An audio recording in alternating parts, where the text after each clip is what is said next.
Hello and welcome to the first webinar offered by the University of La Laguna. This is webinar 0, which will look at the organisation and planning of a MOOC. We'd like to welcome all of the Destiny partners to this MOOC, and today in this MOOC we'll be covering the following content. So the content of this webinar will be MOOC characteristics. We'll briefly be touching on the characteristics that we're all familiar with already, but just to remind everyone of the design and layout of MOOCs.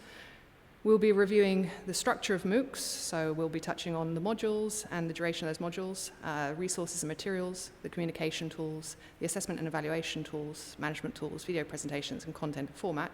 This is information you've already received in print format, but we'll be going over that again for you.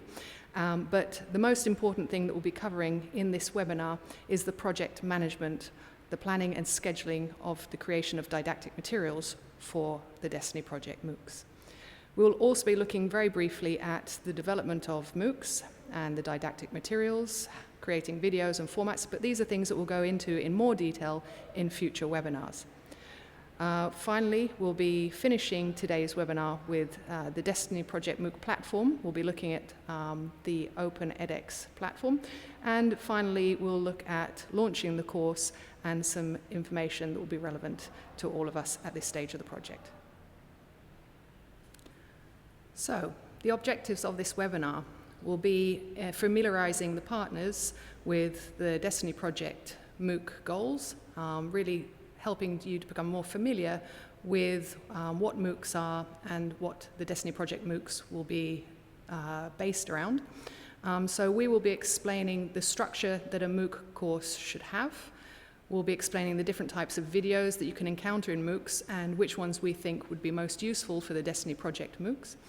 And we're going to explain how to organize and project manage the development of a MOOC to ensure that all partners are meeting best practice guidelines. And then we've also opened a forum so that any partners can ask us questions in the forum, debate ideas, and we'll be answering any questions by email. So if we take a look then at the first slide of this webinar, MOOC characteristics, we can see, as we all know, that MOOCs are massive open online courses. In massive, we are reaching as many students as possible, and we can have as many as 100,000 students enrolled in our MOOCs. They're open, so they are free. You don't have to pay for the MOOC. You can pay if you want to for a completion certificate. However, MOOCs are completely free. They're online, so classes are not taught in a classroom-based setting. So they incorporate interesting online educational materials, be they videos, forums, but it's generally a lot of interactive materials. And the courses are very, very entertaining because you don't have the typical student-teacher interaction that you would have in the classroom setting. So if we move on to the next slide, MOOC structure. The duration of MOOCs is between 4 weeks as a minimum and 12 weeks as a maximum. So the duration of each module of a MOOC will last 1 week. So one module is 1 week's duration. Now, the structure of modules relies heavy on the creation of video content. Videos obviously are used to deliver the main educational information, but then these videos need to be supported by theory and additional materials. So in a MOOC, we will find the audiovisual materials that are supported by the theoretical materials, either in the form of PowerPoints or PDFs. Then the MOOCs also include a system of activities that are optional. The optional activities that the teaching staff can decide to include or not will be designed to help students assess whether they're actually learning or whether they've missed some ideas. So this, again, as I've already said, is optional. However, what is not optional is the evaluation materials. In each module, we must have audiovisual content, we must have theoretical content, and we must have an evaluation system. Now, the evaluation system essentially comes in two forms. We can have questionnaires, or we can have peer-to-peer correction. Peer-to-peer correction is an activity that is generally carried out offline. Now, the peer-to-peer system is obviously a little bit more complicated, but we'll get into that later on in this webinar. MOOCs also include an important element, which are the communication tools. Communication tools could be in the form of blogs or wikis or emails, but the most important communication tool that we have available to us is the forum. Another part of MOOCs, another important part of all MOOCs, is assessment and evaluation tools, which I've already mentioned. These could be questionnaires, surveys, or peer-to-peer assessment.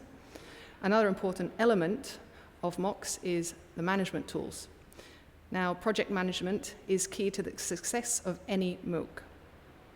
The administrator or the professor of the MOOC can control what's uploaded onto the platform and can choose what to add, what to remove, and how they want to manage the course. But we'll be touching on this later on. Also, the creation of video content and presentations is fundamental to the creation of any MOOC. The objective of any video is to grab the attention of users. A video presentation at the beginning of the MOOC is essential. The video presentation must try to capture students for the course to encourage more students to enroll. So what we'd like to show you now is an example of a MOOC on the edX platform. This example has been selected because it's an example of what the Destiny Project MOOCs will look like once they are created. As you can see, in the left-hand side of the page, you can see the welcome message and the administrative message. And below that, you can see the modules, which are referred to as Week 1, Week 2, Week 3, and so on. If we open up Week 1, we can see the content of that module. You will see also at the top of the page the list of contents and the list of resources that can be found in that module. So as you can see, we can select a video, or we can select a PDF, or we can select the questionnaire. So, having looked at the example of the platform, we would like to now make some recommendations about each module and the workload associated with each module. Our suggestion is that we do not go over 3 hours per week in terms of workload for each module. So each week, students should encounter no more than 3 hours of work. Now, in terms of the design of the MOOC overall and how many modules to include in the MOOC, we recommend a minimum of 4 modules and a maximum of 12 modules, with 1 module being run each week.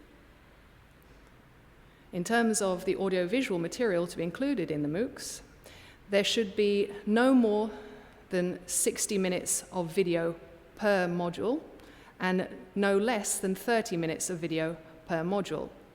But that video must be broken down in easy bite-sized sections. So each video should be no less than 3 minutes long and no more than 12 minutes long.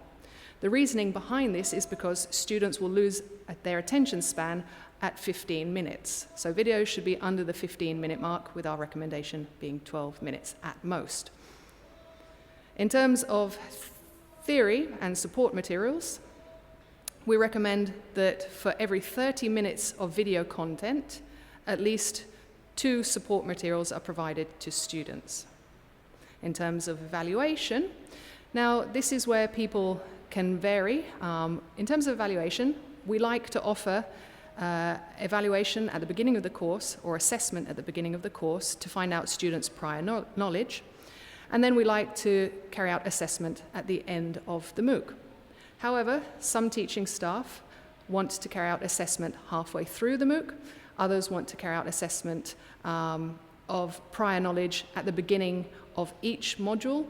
This is something that will be discussed by the partners and the teaching staff involved in the creation of the MOOCs.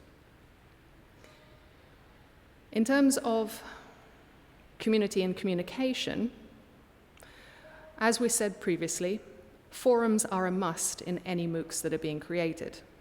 The forums are designed to create discussion amongst students. Teachers will have little involvement in the forums. These are all about students getting feedback from other students about the information being learnt. So it's not going to dramatically increase the workload for teaching staff. There's also the inclusion of wikis, so sending students out of the MOOC to external sites to find information. Teaching staff can also use blogs if they wish to add additional materials to the MOOCs. We could also include bibliographies and other links, or we could include emailing resources. So if we take a look at the sorts of video content that you might find in different MOOCs, the first that we would like to make reference to is the sort of video content that you'll find in a lot of MOOCs. Polymedia. Now, polymedia is usually created by the audiovisual department of a university. There are certain advantages and disadvantages to the use of this type of media. As you can see, the media involves the teaching staff actually presenting their presentations. However, the creation of this type of video content is much more laborious. It requires the use of technicians and professional staff to assist in the creation of videos. It requires a certain type of infrastructure and a certain set of criteria. This video creation is only possible if you can rely on the support of your own university and their technicians. We at La Laguna University can supply you with the criteria and guidelines for creating this type of video, but it wouldn't be our recommendation for the Destiny project. Another type of video that's often encountered in MOOCs is the video tutorial. It also gives professional results, but the advantages of using this type of resource is that no prior knowledge of video creation is needed.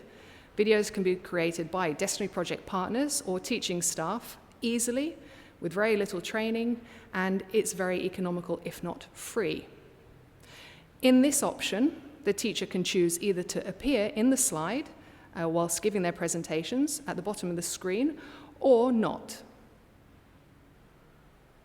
The third type of video that you often find in MOOCs, again, relies on the collaboration of the media department of your university, if you have one.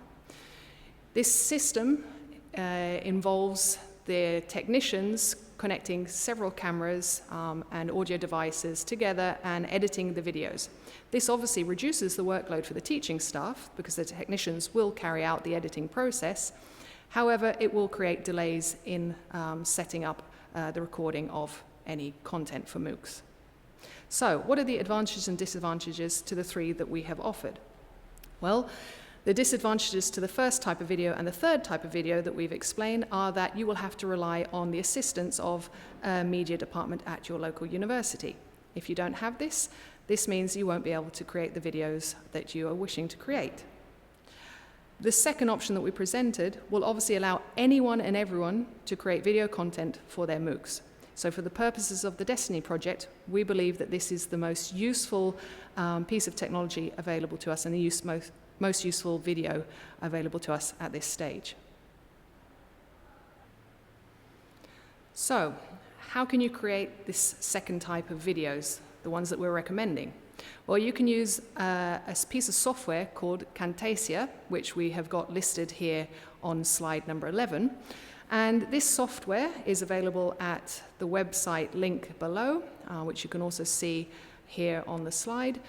Now, this program costs about 70 euros, so you need a license to be able to use it.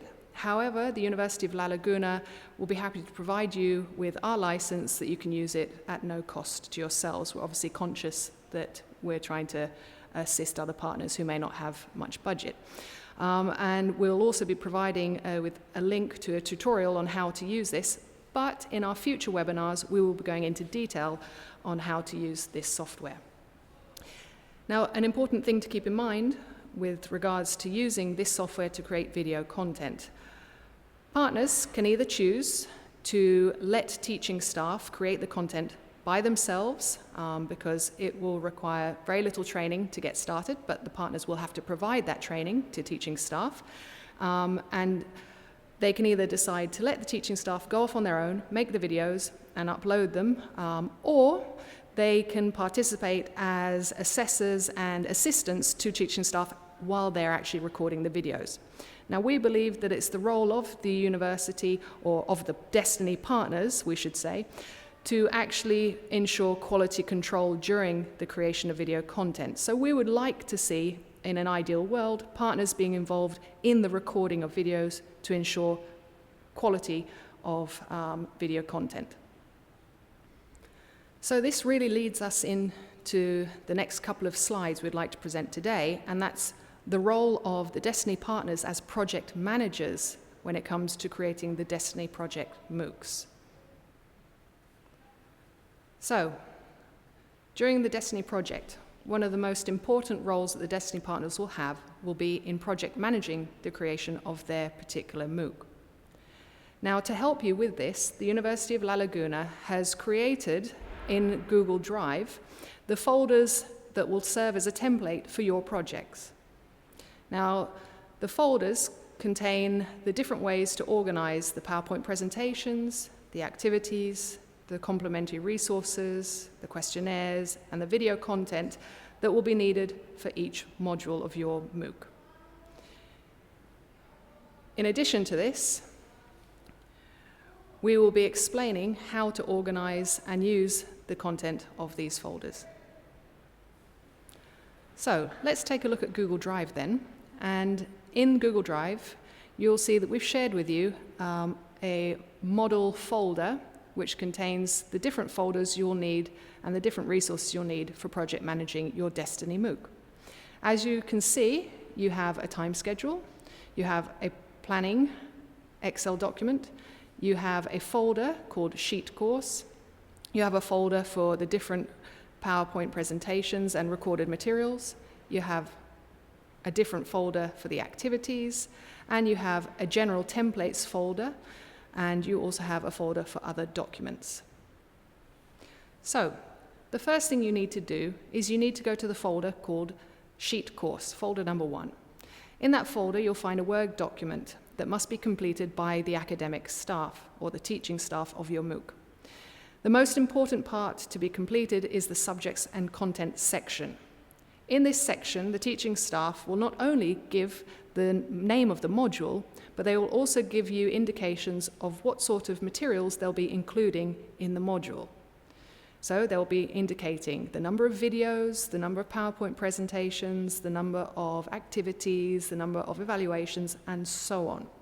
So it's very, very important that at the initial stage, as soon as you are thinking about doing a MOOC, that this is completed by any teaching staff involved in that MOOC. So once we've completed that information, we will then be able to move on to the time schedule, the Excel document that you can find in the master folder.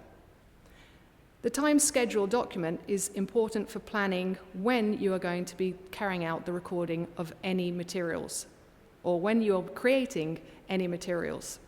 So this will be something that you will create in partnership with the teaching staff. Now, from our experience, you will need no more than 4 months to create a mock. This is more than enough time to create any mock you are thinking of, whether it be 4 weeks or 12 weeks long.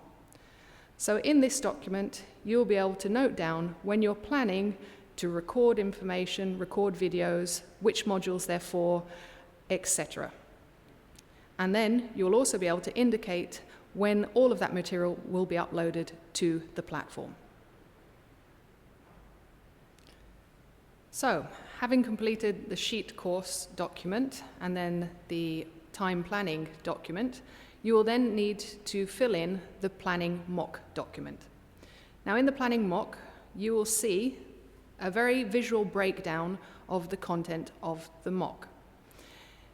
This is a very useful way as project managers to know what is going to be in each module of your mock and to cross-reference it against the folders that we've got in Google Drive. Now, as you can see from the example we've provided, we have listed up to 12 weeks, 12 modules, although your mock may actually have less. And we have included up to 8 different reference materials. However, your mock might have more or it might have less. But this is going to be a very useful way, as I've already said, for you as project managers to cross-reference against the folders. So, having completed the sheet course document, the time schedule, and then the planning mock document, you as project managers will then be able to know how to control what material is being recorded and what material hasn't been recorded. So, you will then need to use folder number 2, recording materials. In folder number 2, teaching staff will upload their presentations, be they PowerPoint presentations or videos, and you as project manager will be able to see when that material has been uploaded by the teaching staff. And as we said previously, you will cross-reference this against the Excel file that you've already created.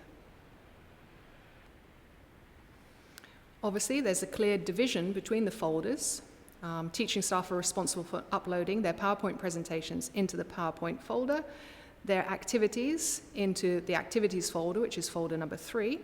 And again, you will be able to project manage this and see once they've uploaded the materials and if they're doing everything in time.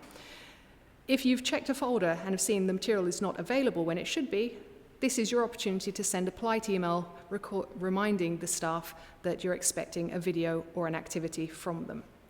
So this separation of folders is very important to help you know what's being done, when it's being done, or if it hasn't been done.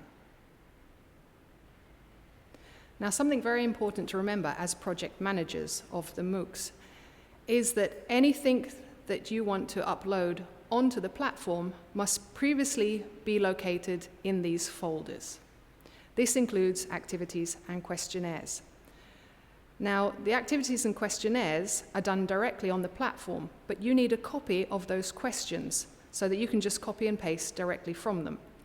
So we've provided you in folder number 4 in Google Drive the templates that can be used and filled out by teaching staff to create their activities or their questionnaires for each module. In folder number 4, you'll see sample questionnaire, and you'll see how it should be filled in by teaching staff.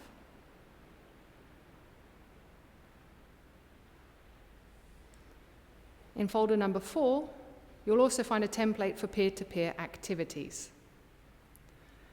This template is very useful for teaching staff when creating peer-to-peer activities. As you can see, it contains details of the module in which this peer-to-peer activity will take place, whether it's obligatory or not for students to participate in it. Now, you'll see that we've marked in yellow the start date and end dates. As we don't know when the MOOCs will be running, we're going to leave this information blank for the time being in this template, but once you're on the platform, once you know the dates that the course is going to be running, you'll have to include these dates directly in the platform. Now, at the bottom of this file, you'll see that there are instructions that are needed to correct the activities. Now, a peer-to-peer activity is an activity between students, where students correct the work of other students. But of course, they're going to need to know the evaluation criteria for the correction of their peers' activity.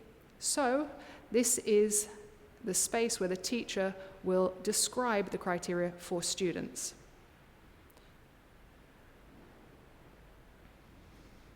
And you will also see that in folder 4, we've included a template called Template Activity 2. This is for optional activities that teaching staff may wish to include in the module. As such, we have not included any description that would be needed for peer-to-peer activities. And again, as in with the previous template, we have not included start dates or end dates, as the teaching staff will have to provide these on the platform directly once they know the course is running. It's also important that teaching staff let the project manager know what sort of complementary teaching materials they will be providing in each module. Therefore, we've provided you with a template called complementary material, which teaching staff will need to fill in, and either the project manager or the teacher will have to put into the relevant module folder. So this complementary material could include websites that students have to visit, or wikis, or any other activities the teacher feels relevant. So just to go over all of that again for you so it's clear, the folders that will be used for uploading the content of the mocks for each module of the mocks will be folders 2, 3, and 5, and also number 6, other documents. And you'll find the templates in folder number 4.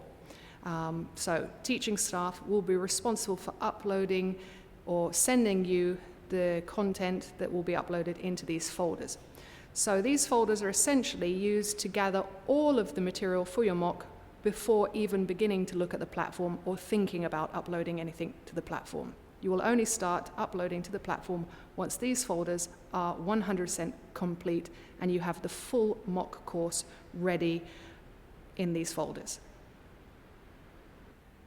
So now on to the interesting part of this webinar, the development section, how to create videos. Now, we're going to go into this in much more detail in our next webinar, but for the moment, we thought it would be interesting for you to know what software you could use if you wanted to create video content.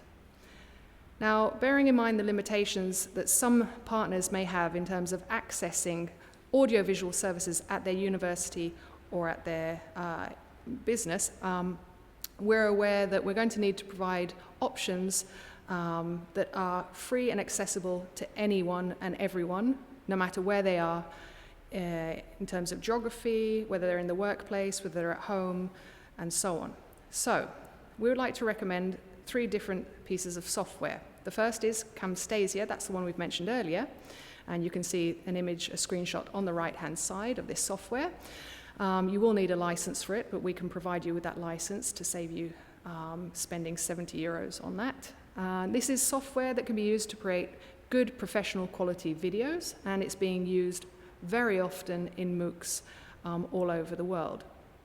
The second one we'd like to recommend is Screencast-O-Matic, and the third one we'd like to recommend is Explain Everything. Now this is very useful for those of you who have iPads. What we would like to see partners doing from now until the next webinar is exploring these 3 different pieces of software, installing them onto their computers, playing around with them, seeing what they like, seeing what they don't like. But our feeling is that the Destiny Project partners should be using the Camtasia for the creation of Destiny Project MOOCs. So of course, what do you need if you want to use these 3 different pieces of software? Well, for the first 2, for Camtasia and for Screen-O-Matic, you're going to need a PC and you're going to need a webcam and also a microphone. Now, in terms of quality control, it would be fantastic if you could have a better quality microphone available and a better quality web camera available. But pretty much most web cameras and microphones these days are of very good quality and will help you to obtain the quality needed for creating a MOOC. Of course, if you're using the third piece of software, Explain Everything on the iPad, you won't need any additional components.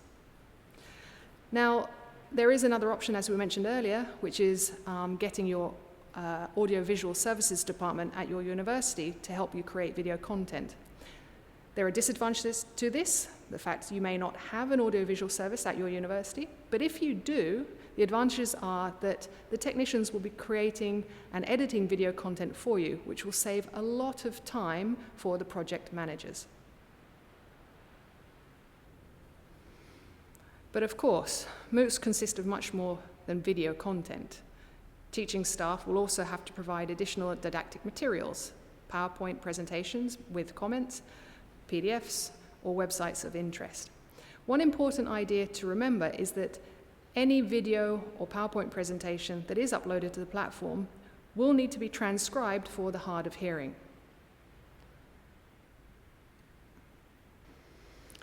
So, once you've finished planning with the teaching staff the content of the modules, once you've finished gathering all of the content together into your Google Drive, and once you've reached the end of the project management process, it's now time to think about creating the video presentation for the mock. This video presentation, which will be used to advertise the Destiny Project mock, is very important. It should be very creative. It should be of very high professional quality, because the objective of this video presentation is to capture the attention of as many students as possible. It should explain what the course involves. It should explain all of the information that will be given during the course. It should explain how long the course lasts, the objectives of the course, the contents, how the activities will be delivered, and what sort of accreditation may be obtained at the complete end of the course. In the next webinar, we will give more information about how to create this video presentation. So we would just like to come to the end of this webinar by going back to the edX platform and the example of a MOOC that is on the edX platform. This will look very, very similar to our Destiny Project MOOCs. However, ours will be branded with the Destiny Project logos and will obviously contain the course content that each of us creates with our academic staff. So on the left, you can see the welcome message, which we have just mentioned. And then you will see the modules broken down into week 1, week 2. And if we click on, for example, one of the subtopics of module 1, there's a toolbar located at the top of the page where you will see the content that is available in your Google Drives. So that's the content that is uploaded onto the platform once completed. Now, it's important to remember that the order that the content appears on the platform is the order it's uploaded. So teaching staff must be very clear in how they want students to progress through the content. So, we're now ready to launch the MOOC. At this particular stage, once we've gathered together all of the material and we're ready to launch, and we've uploaded the material onto the platform, and we've opened the course to students, we must remind teaching staff that there is very little work for them to do. We must remind them their workload is not going to be dramatically increased as a result of us running this MOOC. What we should ask teaching staff to assist us with, however, is the forums. Now, we are going to have different teaching staff involved in each module. So, for example, for module number 1, the teaching staff, Professor X, for example, will be asked by the Destiny team to review the forum on a daily basis. Now, the purpose of reviewing the forum on a daily basis is just to ensure that there are no technical problems with the platform. This is not to go in and answer students' questions necessarily. They can if they want to, that's optional, but we are trying to let teaching staff know that they can do as much or as little they want. But the minimum we would ask is that they check the forums for 15 minutes in the morning every day to ensure there are no technical glitches. So that brings us to the end of webinar 0. We'd like to thank you for your time, and we hope that we haven't extended ourselves too much, that we haven't run over too much. So just to conclude then, we would like to say that really our goal with this webinar was to make you familiar with the project management aspect of the MOOCs, to make sure that you're fully aware of how to organize things in Google Drive and how to work with teaching staff to plan content and to set content creation schedules. That for us is the most fundamental element of this webinar. And also, with that in mind, it was very important that we express how we think the Destiny MOOCs should be designed and laid out on the platform. So, if you have any questions, please use the forum to ask us any doubts that you may have, or to ask us for more information on any particular aspect of this webinar. And so, season's greetings to you all. So, wishing you all a very happy Christmas and a happy New Year, and we hope to see you soon.